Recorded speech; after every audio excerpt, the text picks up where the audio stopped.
Era 1h23 da manhã do dia 26 de abril de 1986, quando o engenheiro de turbinas, Alexander Akimov, apertou o botão de emergência do reator da unidade 4 da usina de Chernobyl. O que aconteceu segundos após esta ação iria mudar a história para sempre. No vídeo de hoje você vai aprender tudo sobre o acidente da usina nuclear de Chernobyl, o maior acidente radioativo da história. Além de entender a sua história, iremos também tentar descobrir quem foram os culpados por esta grande tragédia e qual a punição que receberam por isso. Sem mais delongas, sejam bem-vindos a mais uma História do Mundo. A história da radiação teve início com o alemão Wilhelm Röntgen. Foi ele quem fez as descobertas a respeito dos raios-x em 1895. A partir de seu trabalho, outros grandes nomes iriam levar a radiação adiante, não do jeito ruim.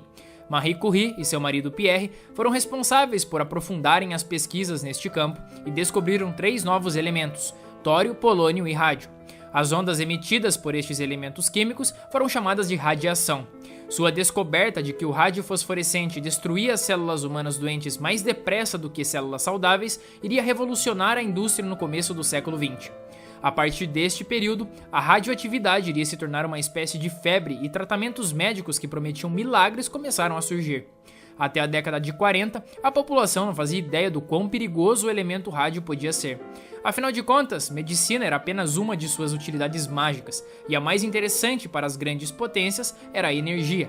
Em 1939, uma descoberta determinou que o núcleo do átomo, quando se divide, libera quantidades enormes de energia. Essa descoberta gerou a teoria e a possibilidade de utilizar esta energia em navios, armas de destruição e, finalmente, fábricas e cidades.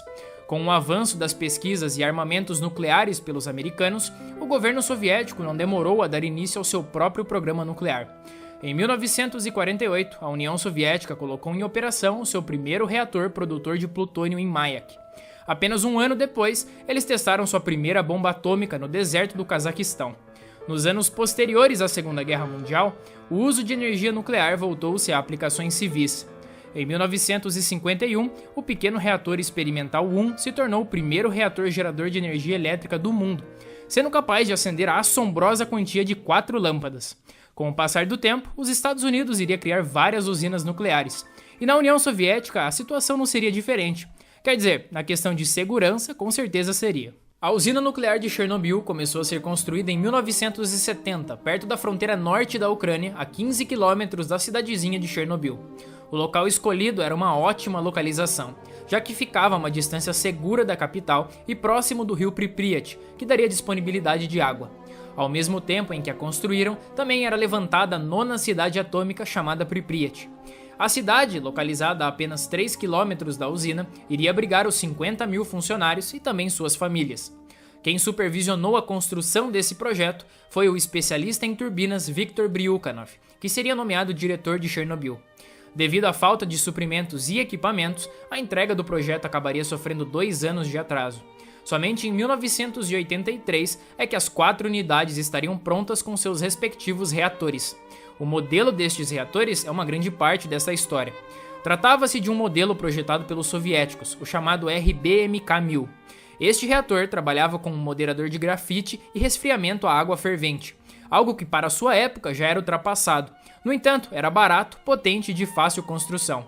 A maior prioridade em uma usina nuclear é impedir uma liberação radioativa.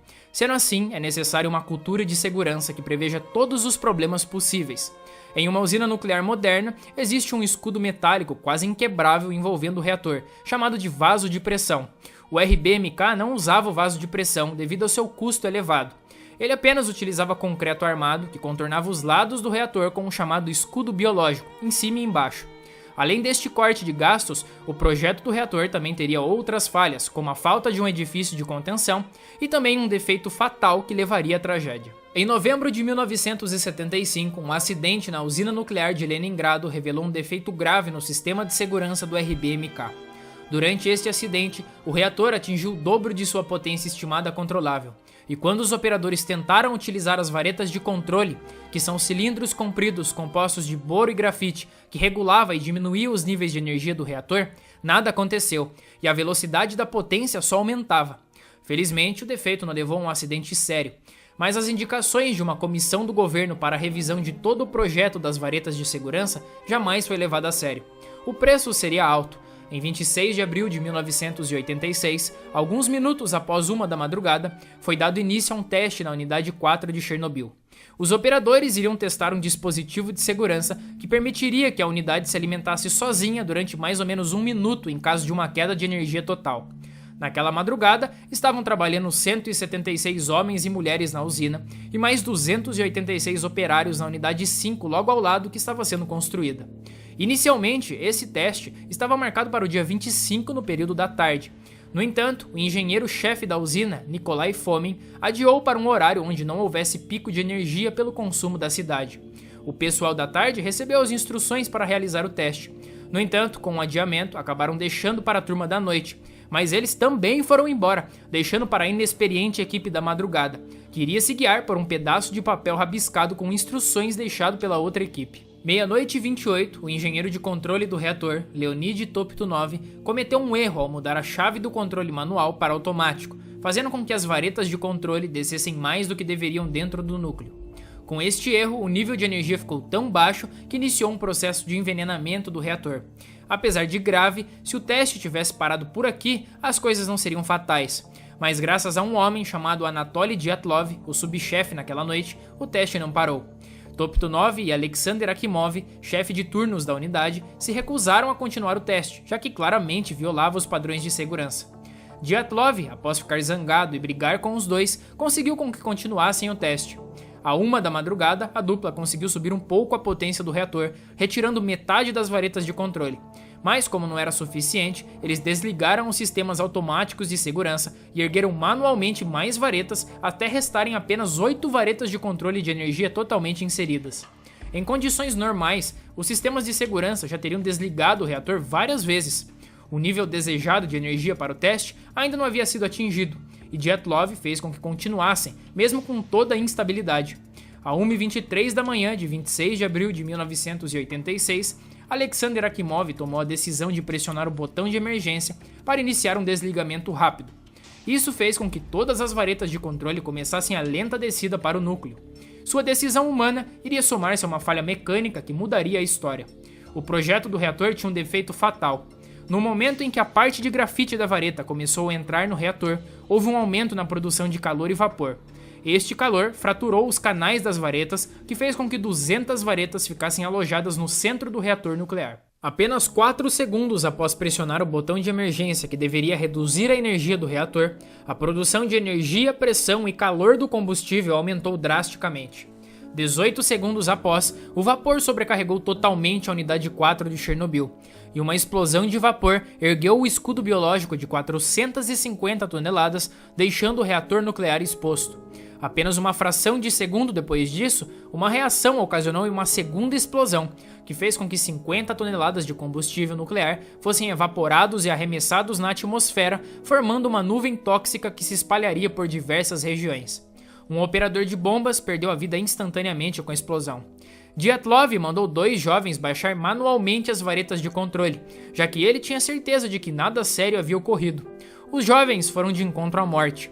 Depois que retornaram à sala, sendo expostos à radiação, já estavam com a pele marrom por conta da dose maciça de radiação recebida. Eles disseram a Dyatlov que o reator estava completamente exposto, ao que ele respondeu que estavam enganados. Havia grafite e combustível radioativo para todo lado.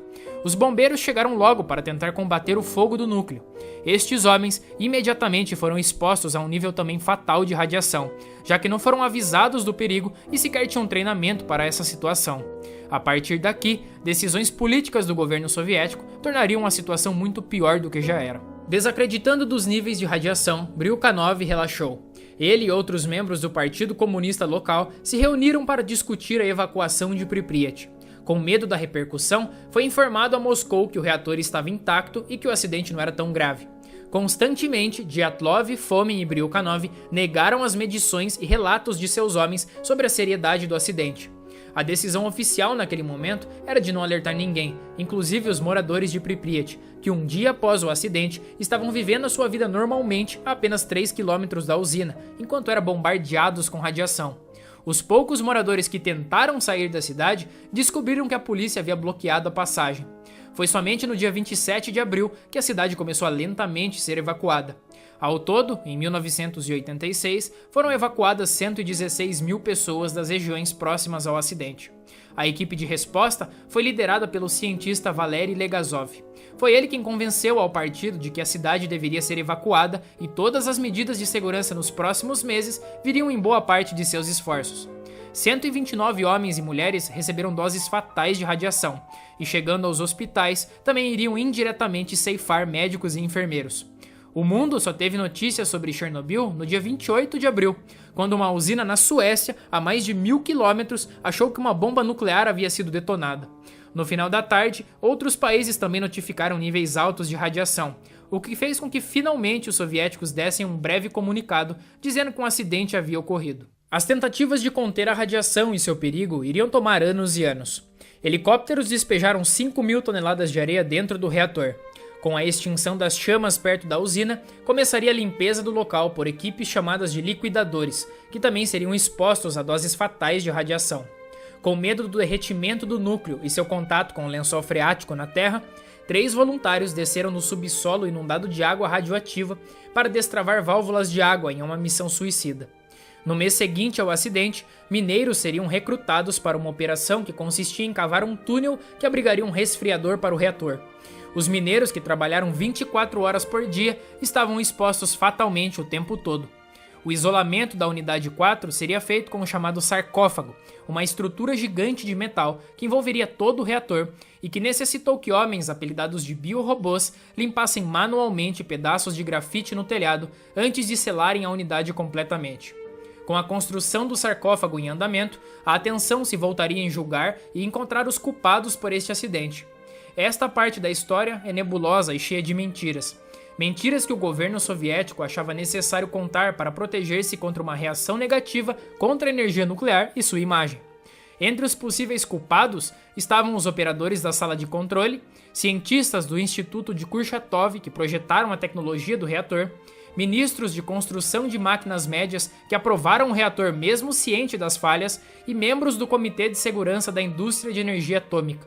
O Conselho de Ciência e Tecnologia, que debateu sobre a culpa do acidente, ignorou as falhas do reator e decidiram colocar a culpa nos bodes expiatórios, os operadores de Chernobyl. Em agosto de 1986, a KGB prendeu 6 homens pelo papel no desastre. Entre eles estava Viktor Bryukhanov, Nikolai Fomin e Dyatlov.